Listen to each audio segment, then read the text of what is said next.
smile. In the air there's a feeling of Christmas. Children laughing, people passing, meeting smile after smile. And on every street corner you hear silver bells, silver bells. It's Christmas time in the city.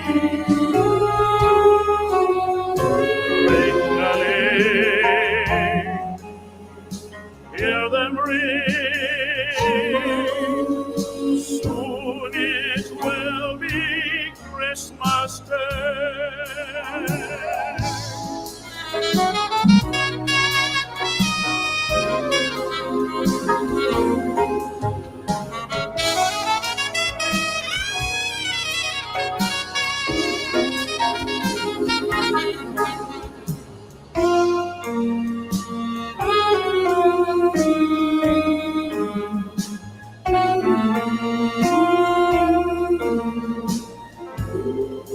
Strings of street lights, even stoplights, flash a bright red and green as the shoppers rush home with their treasures.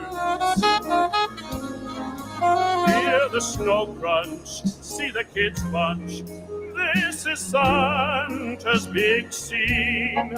And above all the bustle you hear silver bells, silver bells. It's Christmas time in the city. Ring-a-ling, hear them ring. Soon it will be Christmas Day.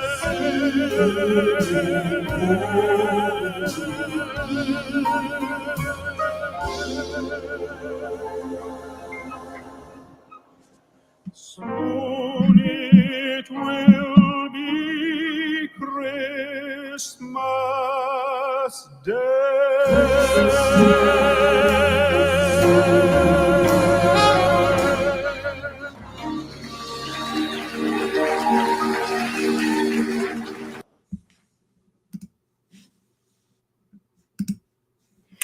And good morning, good morning, good morning.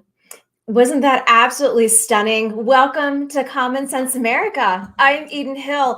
It is Monday, December the 12th, and I wanted to share with you a little bit of Christmas music as we are just a couple weeks out from Christmas Day. That was tenor Anthony Kearns, who will be performing at the Capitol Hill Club this Wednesday, December the 14th, with Songs of the Season, hosted by Kirsten Fedewa, American Humane, and Special Operations Association of America, along with Stars and Stripes and much, much more. For information in attending this amazing event, I am posting right here below, December 14th, holidaycocktails.eventbrite.com. I hope that you will, if you are inside the DC Beltway and you have an extra minute to spare, hop over to the Capitol Hill Club, which is obviously right in Washington, D.C., within the Beltway, to have a little bit of cocktails, hear tenor Anthony Kearns perform many beautiful Christmas songs, and also, as you hear American Humane talk about their Pups for Patriots, they will be joining us here in just a minute or two. We're going to have Amy Heron, who is a PhD, and she is with the Pups for Patriots. She's going to be talking about the initiative, how service dogs are helping our veterans who have PTSD and also TBI. And also, she's going to be talking about the life-changing stories and the storytelling and just the power pack that they have been doing since World War I. So without further ado, I am honored to bring over to the show Dr. Amy Heron. Good morning, ma'am. How are you? Welcome to Common Sense America. Good morning, Eden. I'm great. Thank you so much for having me. Oh, it's my pleasure. So I played a little bit of Anthony Kern's music as we head into this beautiful Christmas and holiday season. And Kirsten Fedewa, I just want to send out a shout out for to thank her for bringing us together, and also for basically having you guys sponsor this amazing event for our veterans Wednesday, December the 14th at Capitol Hill Club in Washington, D.C. Without further ado, I would love to hear about Pups for Patriots. I was watching some of the YouTube clips and all the life-changing stories, but please share a little bit about American Humane and the Pups for Patriots program. You bet. Absolutely. Well, this is such an inspiring program. I'm so grateful that I get to work with our military veterans and service dogs every day. And it really just starts with, we think about there's a real need out there for our veterans who are dealing with the after effects of war. So coming home after serving, that's just the beginning of another battle for many of our veterans. And I'm talking about the invisible wounds of war, post-traumatic stress disorder, traumatic brain injury. And unfortunately, 1 in 4 combat veterans are diagnosed with PTS. And too often, the lack of treatment can result in the taking of their own lives. The symptoms of these invisible wounds can be very debilitating. You know, we see so many of our veterans experience just a disconnection from their loved ones. They don't feel that emotion after they come back from their experiences and the trauma that they've seen. They have difficulty concentrating, focusing. They become very hypervigilant. Many of our veterans, some of the symptoms are, you know, they want to avoid public places and loud, crowded places. You can see when they're in those spaces, they can be constantly scanning the crowd for threats. They're looking for exits. They always want to have their back against a wall so they can see exits. And it's really challenging for not only veteran, but their entire family. You know, when they're out with their spouses and children, it can be really difficult. So what can we do about this? Talk to us about those precious baby dogs. Yes, these heroes, the answer comes in the form of a wagging tail.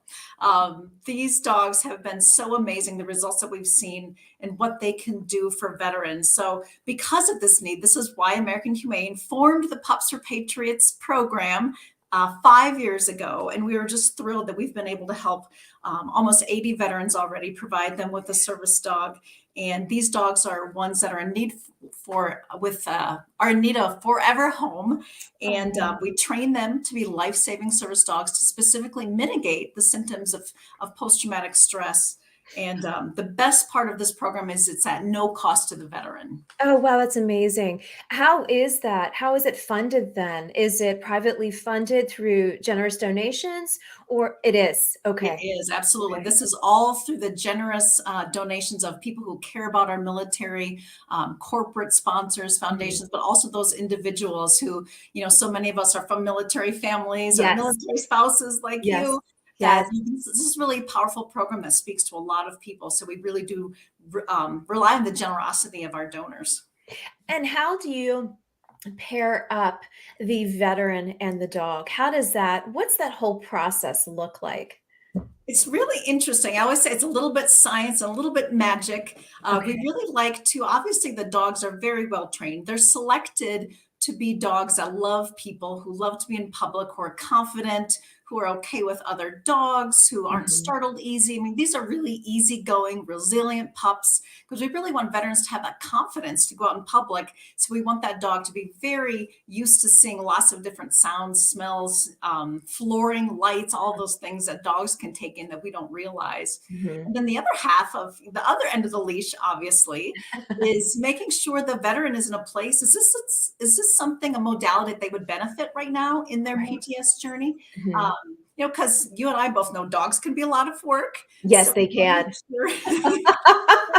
for that, the shedding and the grooming and the walking Yes. but what we find are, all of those things are so worth it for the veterans that are in a place where they could really benefit from this. And Mhm. that's where it comes in, where we match the dog with the veteran. So we want to try to find out everything we possibly can about the veteran. Is this a veteran who has several small children? Is this a veteran Mhm. who likes to go running? Are they Mhm. in an office cubicle most of the day? So that we can Mhm. really choose the best personality of dog that will be the best fit for that veteran. We try to expose the dogs to everything that veteran might deal with. We had a veteran who lives in Florida, and around his community, he rode a golf cart around. So we did plenty of practicing, making sure the service dog was comfortable on the golf cart.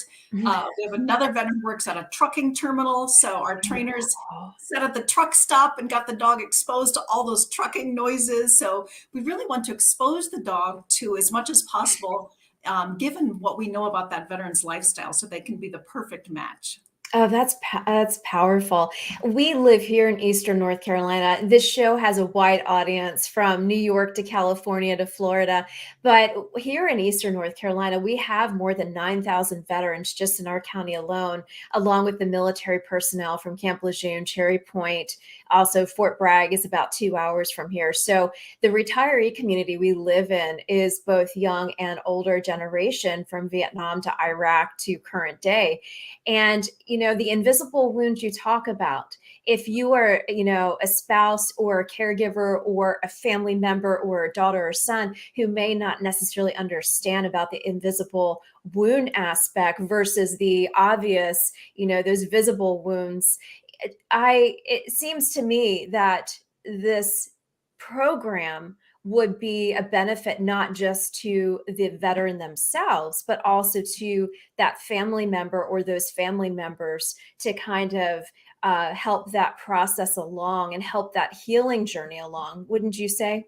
You're so right. It makes such a difference with the entire family. Even when we're starting out the process, we are sure to talk to the spouses, because a lot of times spouses, parents, they can tell us about the veteran's triggers and stress Yes. points almost more than the veteran can. Yes. They know when they're out in public and I see my husband start to look around, or I can start to see him Mhm. sweat a little bit, I'll know that it's time to leave. Or, think about the kiddos who understand that, dad can't always stay at my football game. He Yep. stands kind of off in the distance and can't, stand at the sidelines with the other parents. And so it really does impact the entire family, which is what Mhm. we love about the service dogs, being able to help the entire family. So Yeah. that burden doesn't fall as heavily on the family. The veteran can rely on their service dog to be there at their side, to give them that confidence, that symptom management, so they Mhm. can re-engage in all their family activities. They can take their wife out to dinner again and be Yes. comfortable. They can go shopping with the kiddos. There's so much that some veterans are hesitating on or are Mhm. limited by. And with Mhm. a service dog, it can be a tremendous help. Talk to us about the process with the application process. So I was looking at some of your YouTube interviews with and some of the stories, which I want to talk about a little bit later. But what is it for the veteran to actually come to the American Humane? Is it through the VA? Is it through the Fisher House? Is it through some veteran service organizations that say, you know what, let's pair you up with the American Humane? What does that process look like? And do you have those collaboration points? We do, and we wish we would have even more, because surprisingly, we do lack for veterans applying for the program. We don't have any waiting lists for our service dogs. Oh, So we wow. really encourage, and thank you for having us on here so we can get the word out that we have trained service dogs that will be ready very soon, are waiting for their veterans. So it's a very easy process to start the application. You just go to Mhm. americanhumane.org. We Okay. have our brief application on there that the veteran fills out. Then from there, an American Humane ambassador will help walk each veteran through the process, because Okay. as you can imagine, we're asking for various paperwork, videos, Yes. and things like that. Yes. So it can be a little bit daunting. So that's why we have our person that helps every veteran step by step, hand holding. What can we Yeah. help? This is the next piece, because it can really be overwhelming to apply for a service dog and all the requirements. So that's why it's important that at American Made, we really want to walk you through the process, make sure that this is the best fit for you, that we can make you, help you with your disabilities and help with your symptoms. Mm. What are some of the powerful stories of healing that you have personally experienced just working day in and day out with this amazing outreach that you have to our veteran community? There's so many. It's hard to choose one. I think about how we have veterans tell us that they received a promotion at work due to their service dog. We have a veteran who recently sang the national anthem at a local event with his service dog by his side. So many things that the veterans hadn't accomplished, graduating, walking across the stage to get the diploma with the service dog at their side. I think Mm, one of my favorite, most recent stories is about U.S. Army veteran Sean and his service dog Rainier. And okay. when Sean came to us, he's actually a nurse at the VA in their audiology clinic. Oh, And wow. he told us that when he goes to work, he goes into his office, he shuts the door, and he does not interact with anybody. He doesn't know his coworkers well. Mm, He's very guarded. hmm. So now that Rainier is going to work with him every day, Sean sent me a photo the other day. It was Rainier's birthday, and all of Sean's coworkers threw Rainier a party. Everybody's wearing birthday hats. There's cakes. There's dog toys everywhere. So it's just so fun to see that Sean is a different person. He's back to his old self, Hmm. thanks to Rainier, and he can really engage with those social relationships again, which is wonderful. Ah, that's really special. Let me ask you about the dogs and how you get these dogs. How are you acquiring these dogs? Are you going to shelters? And how is this all coming to be with the animal piece of it? Yeah, it's a variety of sources. We have Okay. 6 training locations across the US, Okay. and each trainer is always scouring their local area, going to shelters, rescues. Many Okay. times there are Facebook groups where military communities maybe need to surrender their dog if they're moving. So we try to Oh, okay. stay in touch with those communities as well. Mhm. We have a few breeders who are generous enough to donate dogs. We have dogs that are what we call career change, that maybe have been scent detection dogs who don't love to sniff out as much as they like to hang out with people. So we have some of those other working dog programs that come Mhm. and are wonderful service dogs as well. Let me ask you a little bit about the history of American Humane. I am familiar with it thanks to Kirsten and the years of, promoting it through her different holiday events. But for the audience, it's primarily women, but there is a percentage of men who love this show, and they are very engaged on the kitchen table issues. And it is really talking about what's affecting our families, what's affecting our nation's backyard. Talk to us a little bit about the fact of American Humane and how it really came to be back in, what was it, World War One? It's been around that long, working with our military and our Yes. veterans. Yes. So American Humane is the oldest animal welfare organization in the world, founded in 1877. And we are just so grateful that we have this longstanding relationship with the US military for a century.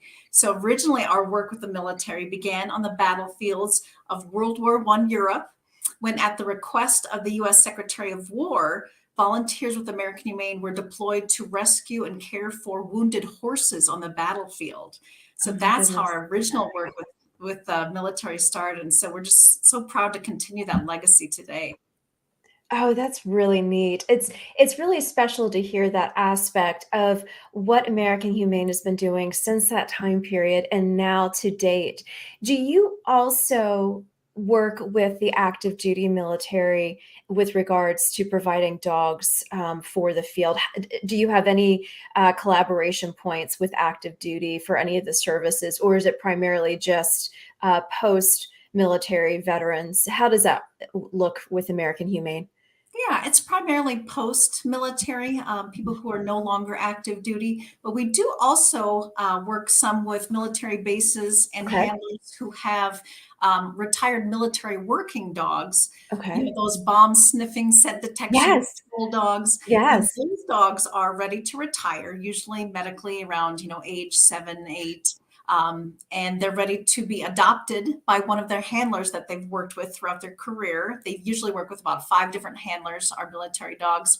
And so American Humane is there when that dog is ready to come home and retire on U.S. soil. American Humane will cover all the transportation costs and logistics of bringing that dog from whatever international base they're on to the adopting handler's hometown. And then we provide lifetime veterinary care for that military dog as well. Oh, that's so special.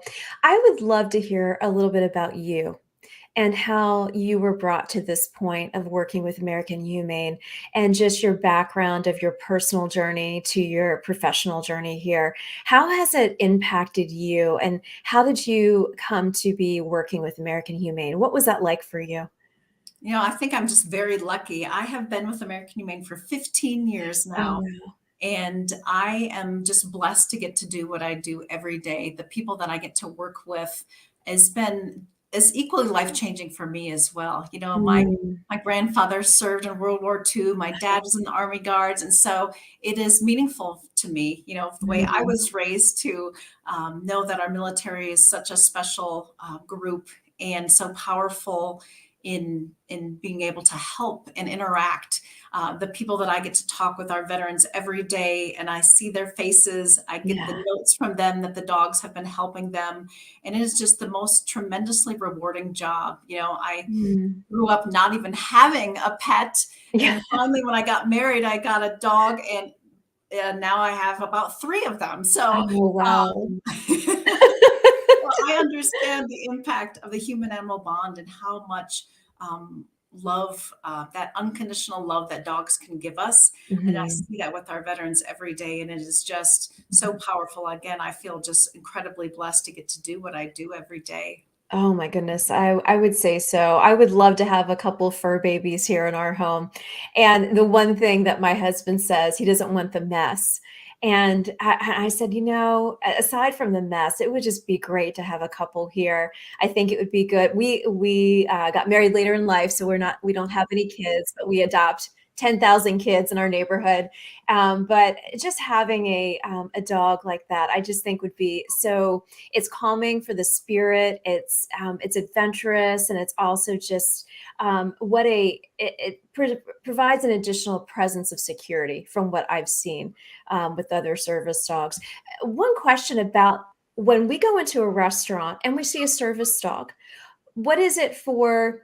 I'm instantly drawn to the dog. I want to go pet it and everything, or in an airport. But isn't there you have to be very careful with those service dogs because they're trained in a certain way. So what is it for the child who sees a service dog and doesn't know any different? Or for me, who just loves dogs and says, okay, I can't wait to hug the dog. What are the kind of like the boundaries of being careful and respectful of that service dog, knowing that they have a job to do?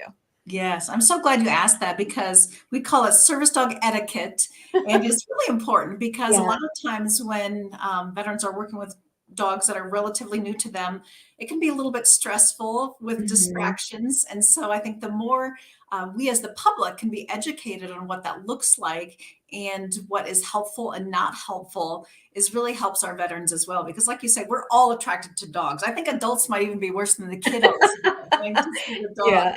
But it's important that when you see a service dog working, that Mhm. you don't pet them, that Okay. you don't even ask to pet them, because that dog right there is performing some very important duties for that Mhm. veteran or handler. Mhm. And Mhm. so, and if you're around with your own personal dog or have treats on you, of course, don't let your dog approach the service dog. Don't try to treat the service dog. Mhm. And a lot of it is, you're attracted to the dog, but thinking about the handler, talking to Mhm. the handler and not the dog, not asking, what is that dog for?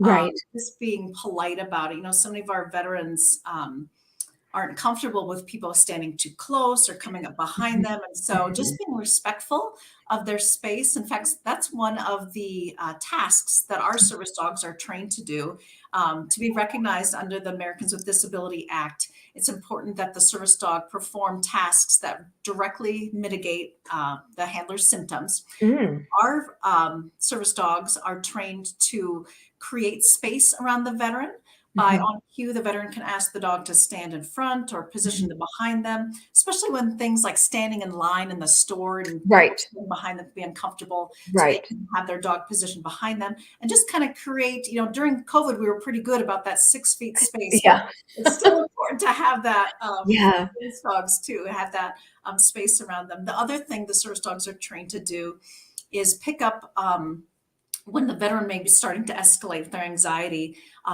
We can have the dog, depends on what the dog likes to do, but they'll do what we call a grounding technique to sort of ground the veteran into the present moment by either having the dog put their paw on them. Some dogs will lean against the veteran's leg, but Okay. somehow physically solicit the veteran's attention so they can take a moment, pet the dog, focus in on them, feel that tactile stimulation, start their breathing again, and decide, is this a situation I need to leave or stay? But, kind of bringing them back to the present, grounding them in what's going on with the dog, as opposed to having their kind of head start to go, thinking about other options. Yeah, no, that makes perfect sense. What will you and American Humane, will you be at Kirsten's event on Wednesday? And what will American Humane be presenting at the event? Yes, we will be there this Wednesday. Hope everybody can join us. And our own Laura Sheehan will be there presenting and talk even more about the Pups for Patriots program to everybody there. And we will have one of our teams, service dog Cody, will be there as well, James and Cody. And for this one event, we are allowing Cody to be pet. So you don't have to worry about the etiquette tips. You're allowed to pet Cody at this event. So we can just spread the word of the benefit of service dogs and just such a wonderful holiday tribute to all of our veterans. And a final question, I wanted to ask you this. When service dogs go into any public location, is it automatically known now that if you go into a supermarket, you go into Macy's or you go into Starbucks, is it automatically known that is a service dog? It is okay to come into the store? What is it, a universal thing now, or is it still location by location? Is it still by private store? How does that work for the veteran with their service dog so they don't feel like they're limited in going into different locations? Yeah, that's a great question because it is very confusing because the rules are different depending where you're at. That's why another part of our training includes that handler training so we can educate the veteran handlers on the different ADA laws and rules about where service dogs are allowed and not.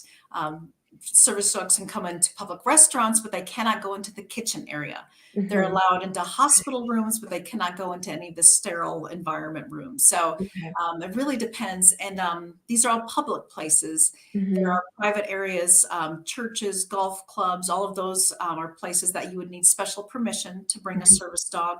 So we really do a lot of education with our veterans to help them understand their access rights. And I think there's still a little bit of a lack of training in the public, though, of what we call the gatekeepers. So the clerk at the hotel or maybe the maitre d' at the restaurant, educating some of those frontline people as well so that they understand what questions they can ask under the ADA law, which are 2 questions. You can ask, is that a service dog? Then what tasks does that dog perform for you? So that you can't ask anything about the handler's disability. You cannot ask the dog to perform anything, but it's important for our veteran handlers where we have them trained so that when they are questioned, they understand what the person is looking for. They want to know this is a service dog who will behave in this environment and the task we provide for them. So the more I think we can get the word out there about service dogs and understanding what their rights are and where their public access rights are. Dogs can sit on the chair in the restaurant, but they can be tucked underneath the your seat at the restaurant. So I think there still is a lot of confusion and opportunities for education to make veterans' lives easier as they're navigating their lives day to day with their dog. No, most definitely. And having you here at Common Sense America just continues to educate the audience even more on understanding service dogs, understanding their tasks, understanding their proper etiquette, and understanding how we can get more veterans involved and paired them up for a very healthy life. I love hearing some of the stories that are shared in the YouTube, and they are shared here on Common Sense America, and just talking about how these service dogs have literally saved these veterans' lives. And it's it's absolutely, one thing, it's beautiful, but two, it's just so empowering to see these veterans have that strength again, that they can believe in themselves and also believe in the fact that they have this amazing companion thanks to American Humane and what you are doing. On a final note, where can we help American Humane? Is it donating? Is it volunteering? Is it having you guys back to the show? Do you have upcoming events in addition to this Christmas event? Where are ways my audience and I can get involved and serve and assist? Absolutely. And I know you've referenced the YouTube. To learn more about all of our pairs and this program and is to visit American Humane's YouTube page and look for the American Humane in Action episode that is called Serving Those Who Serve Us. And we absolutely rely on the generosity of donors. So if anybody would like to support this Pups for Patriots program and help military veterans receive life-saving service dogs, go to AmericanHumane.org. Okay, fabulous. Well, Amy Heron, PhD, National Director, Lois Pope Life Center for Military Affairs and Special Projects. I am so grateful for you. Happy holidays, Merry Christmas, and thank you again for your service. Thank you. Same to you. Appreciate you having me. All right, have a wonderful day, and we will see you soon. Bye-bye. Great. Thank you. Bye-bye. For all of those who are tuning in, this is Common Sense America. I am Eden Hill. I am so grateful for each and every one of your support to this show. Thank you. It is Monday, December the 12th, and we just had American Humane on. We had Pups for Our Patriots on. What a powerful program that is helping our veterans in life-saving and life-changing ways. And also, if you are interested and you are in Washington, D.C. this Wednesday, I encourage you to attend the Capitol Hill event hosted by Kirsten Fedewa and American Humane. They will be featuring Anthony Kearns, the tenor you heard performing Silver Bells this morning. And in addition to that, Special Operations Association of America, American Humane, and many members of Congress, also book authors and our veterans. What an amazing way in a season of giving back here during this holiday season.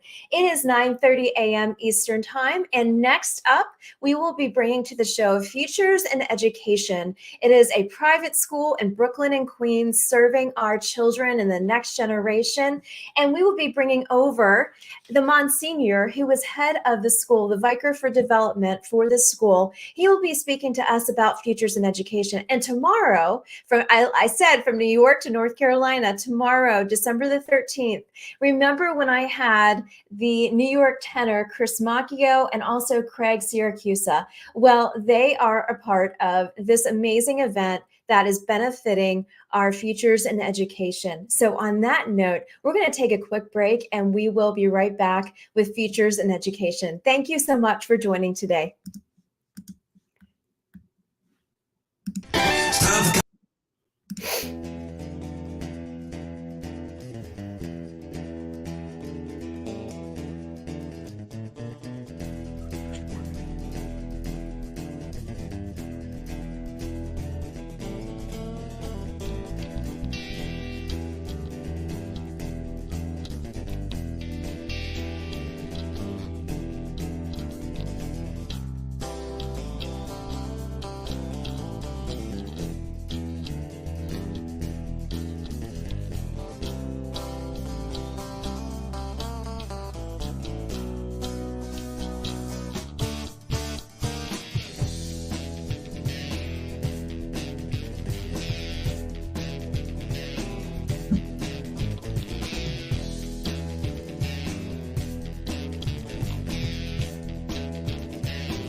And welcome back to Common Sense America. I am Eden Hill. It is Monday, December the 12th. Wow, we are just coming up on this Christmas season holiday, and I'm so glad and honored to bring over to the show another new feature. I told you guys, we have from New York to North Carolina to Florida, and amazing features also from California, Indiana, in the middle of the country. We have a powerful show here talking about common sense issues, talking about kitchen table topics that are affecting our families, that are affecting our nation's backyard, that are affecting our kids and their next generation.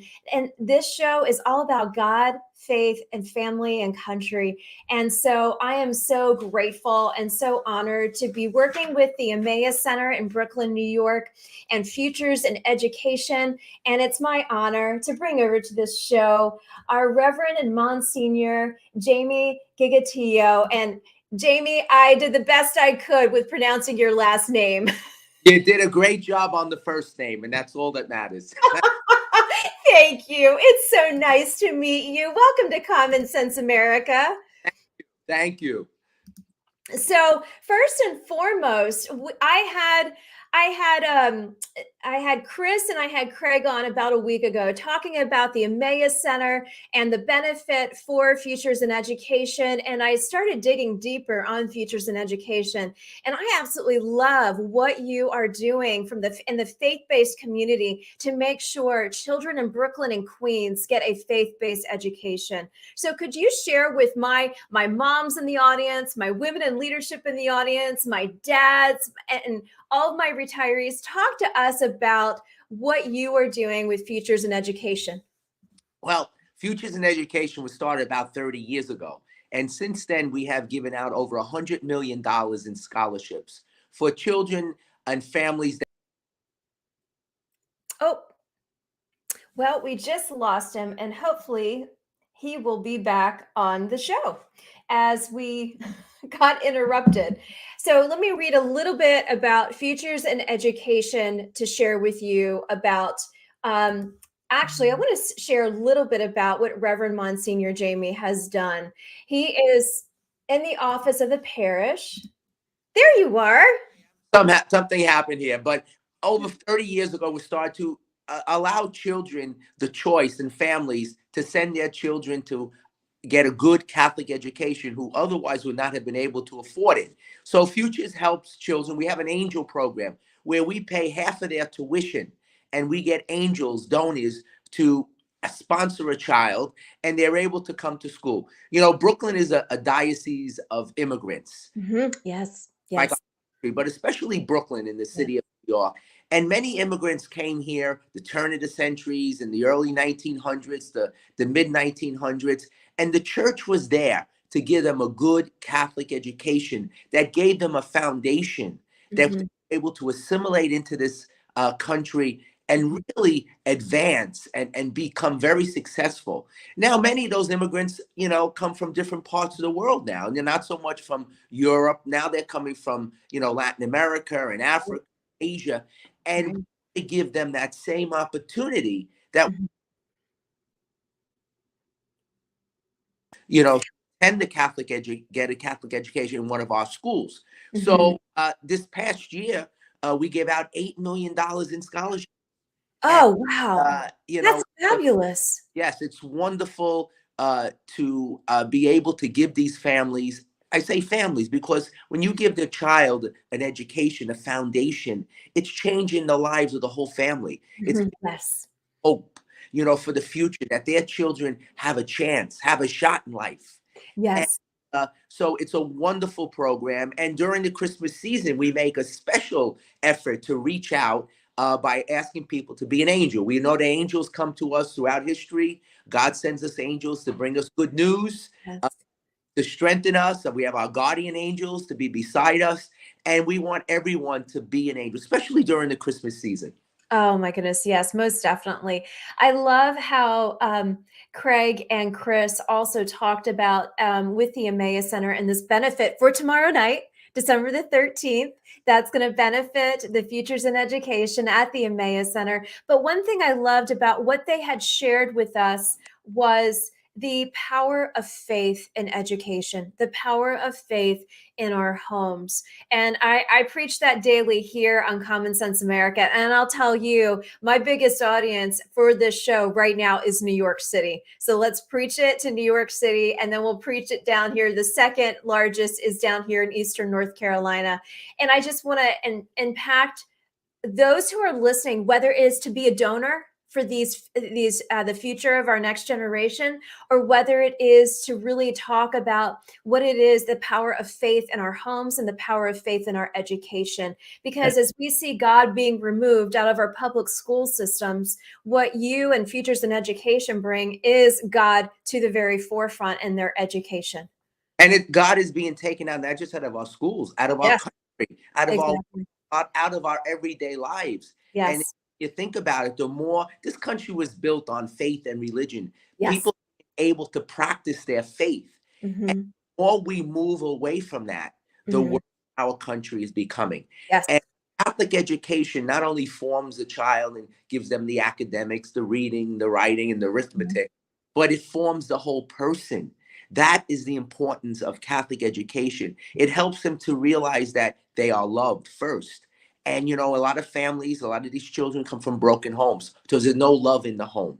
It's them that we have a God who loves us and that God is the center of the universe. They are called to share. We're called to give. We're called to, make this world a better place by loving our neighbor, giving back to the world, giving back to God for the that we have received. So we form the whole church, the whole person. And that's what's important about a Catholic education.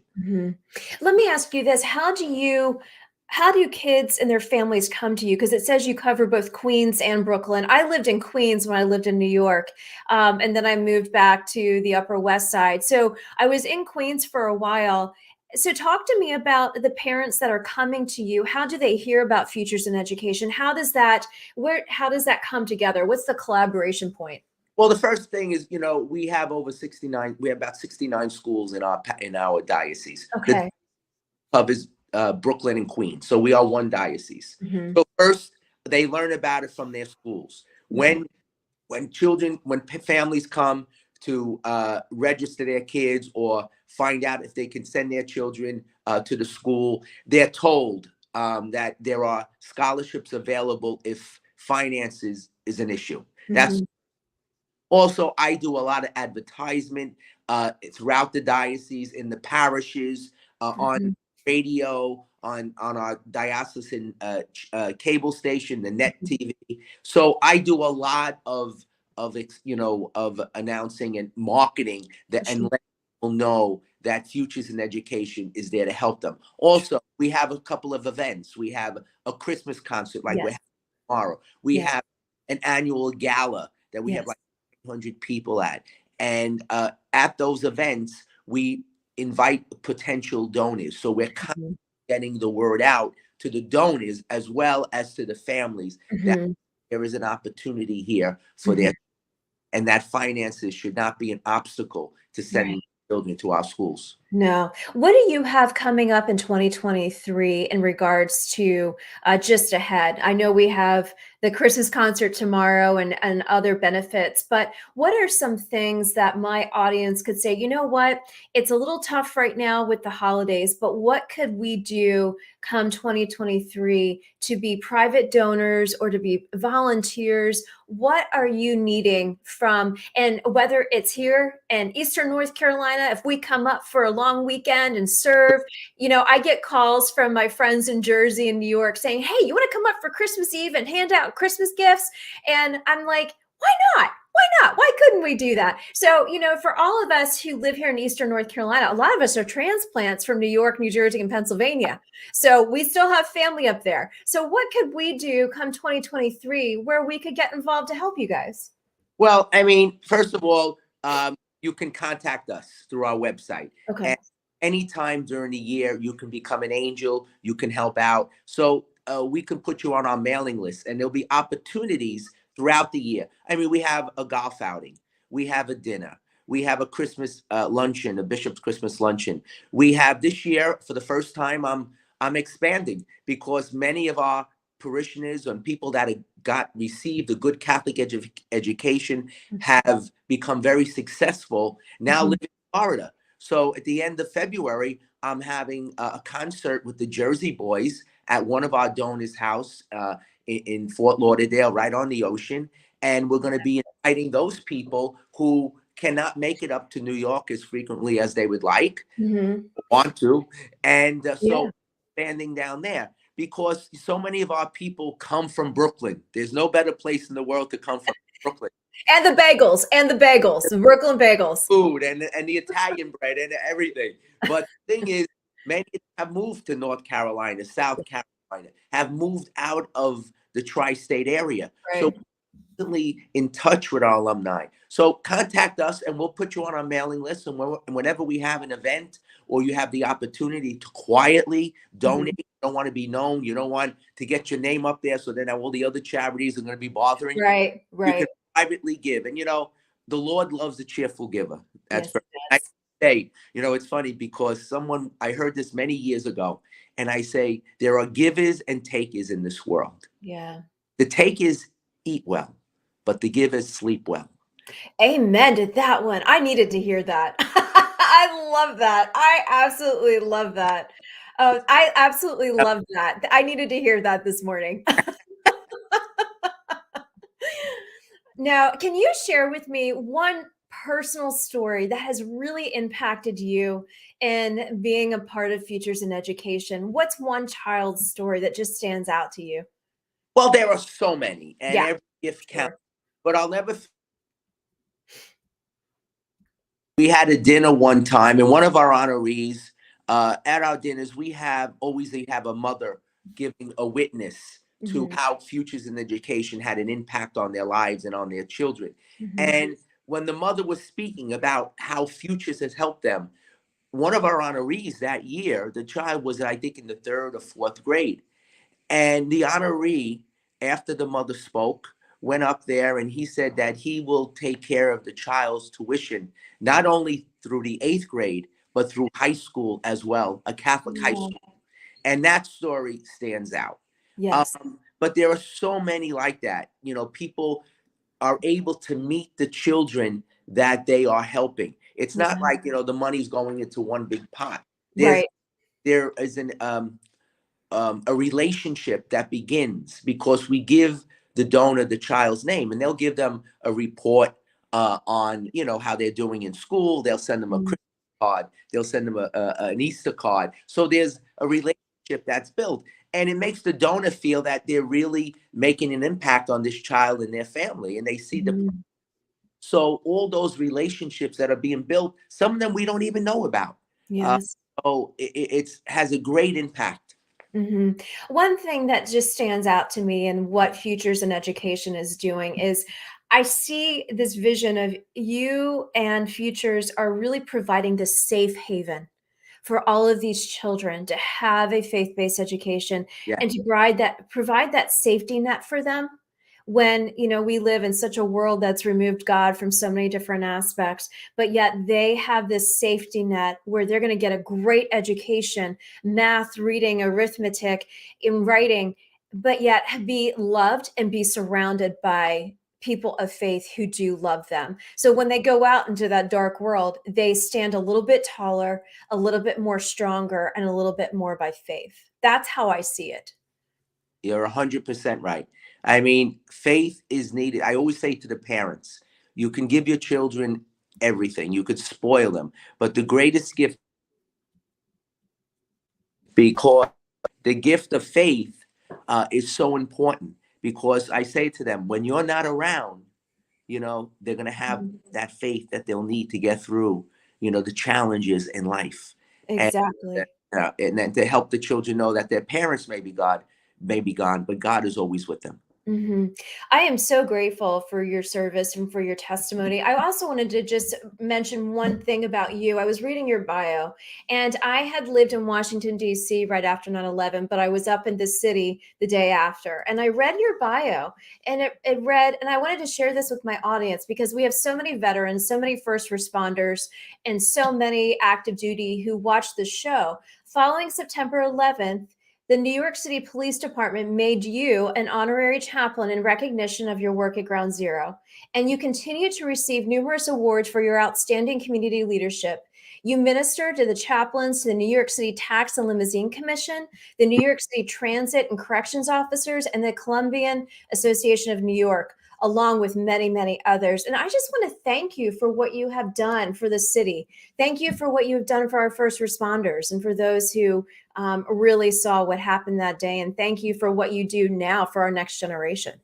Thank you. I do whatever God allows me to do and gives me the strength and will to do. And right now, presently, I was made a chaplain for the the FDNY, the Fire Department of the City of New York. And so I'm a full-time chaplain with them. In addition, I have a parish and also the chairman of the Emmaus Center, where Craig Tubiolo is the executive director. Yes. And center is there to evangelize. I live in Williamsburg. Yes. That's where my parish is. But we have so many young people from around the country that settled here. It's the greatest concentration of young people, millennials, in the whole city. And the Emmaus Center is there to outreach to them through the art. To have concerts and to have different events there to bring them in, and through the arts, to try to get it in there, to try to bring them back, because they are searching. And I named it the Emmaus Center because, they did not recognize Jesus while they were walking. It wasn't until they sat down and had the meal and they started to break bread together that they recognized him. And the purpose of the Emmaus Center. We have to give it a shot. I talk mass here on Sunday evenings, and we get a nice group of young people. And afterwards, after mass, we'll have wine and cheese, we'll have discussions, we'll have music, and just to try to engage with them. And we got to try. We can't give up. Exactly. I say that every morning to my husband. We've got to try. We've got to try. We cannot give up. And with the culture trying to take our faith out of the public square, this is where we need to be even more powerful, lifting the good, the true, and the beautiful in our communities, in our backyards, in our churches, in our parishes, in our schools. And I absolutely am grateful for what the Emmaus Center and what you are doing, sir. Thank you so much. On any final note, we're going to be ending the show in just a hot minute. Do you have any final words for us in the faith as we head into this beautiful Christmas and season and wonder of the season? The only thing I say is, we're living in very troubling times. Yeah. It may cause people to lose hope, to lose faith in people. But all I say, as the scriptures told us yesterday, St. Paul tells us, have patience, have patience, have patience. God never gives up on us, and we should never give up on ourselves, on our neighbor, and on God, because God has a plan for each and every one of us. And during this season of hope, let us be mindful of that. During this season where we celebrate the angels coming to us and announcing the good news, let us be angels to one another. Oh, thank you, Monsignor. Thank you so much for that word, especially as we just completed the third week of Advent and heading into the fourth. So thank you so much for those words of faith. I look forward to having you back. What you do and continue to do it. We need it.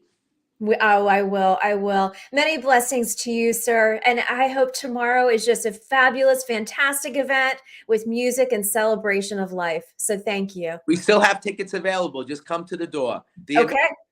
In Williamsburg, Brooklyn, South 3rd and Berry Street. Perfect. You'll get a discount. And I said to the guys, I said, can we have a live stream so I can watch it? Because I can't be up there. And I'm still waiting on my live stream link. But anyway, I look forward to celebrating it. I'll be promoting it today as well as I did last week. And I look forward to having you back. Thank you so much, sir. Thank you so much. God bless you. And Merry Christmas and a blessed. Thank you. Merry Christmas, sir. Have a wonderful day. Bye-bye. Bye-bye. For all those who are tuning in, this is Common Sense America, and that was Reverend Monsignor Jamie. What a powerful soul. What an amazing man who is serving our next generation in Queens and Brooklyn for futures and education. And as we were talking about tomorrow, if you are in the New York City area and you want to hop over to Brooklyn, go to the Emmaus Center. It's going to be a night you will not forget. And they have performances from New York tenor Christopher Macchio, Peebo Bryson, founder member of the Beach Boys, Al Jardine, American Idol, Haley Reinhart, Jackie DiMaggio, Aaron Hill. Oh my goodness, what a powerful event for and to benefit futures in education. Tomorrow night, 8 p.m. at the Emmaus Center on Berry Street in Brooklyn. And on that note, we're going to take a quick break and we're going to play a little music from Christopher Macchio.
And for all of those who are tuning in, this is Common Sense America. I am Eden Hill, and thanks for tuning in today with our special features from the American Humane and also with Futures in Education.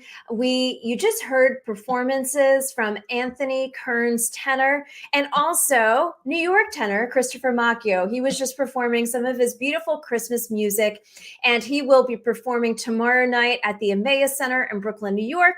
And Anthony Kearns tenor will be performing on Wednesday, December the 14th at the Capitol Hill Club. Some events, if you are in New York or DC, get out there and go to these powerful events supporting our next generation and supporting our military and our veterans. We are grateful for their support to Common Sense America and joining us this morning. Just on a final program note, tomorrow we have two very important topics we will be discussing with you. We are going to be discussing with Young Voices the student loan debt, what is ahead for student loan forgiveness. And then we're also going to be talking pop culture. We're going to be bringing from the UK, Portia Berry Kilby. We're going to be talking about Harry and Meg's and the Netflix documentary that dropped last week. And so tomorrow it'll be not necessarily a season of giving back, but all things politics and pop culture. We will be talking with them. And then later in the week, we do have additional new features. And I do have a very important interview that I have not promoted yet, but this morning, right now, I'm promoting it. It will be dropping later in the week. And you know what? I'll just say these buzzwords and I'll let you guys see if you'll join on Friday or not. We're going to start it on Friday and carry it into next week. But it has a lot to do with the future of our nation.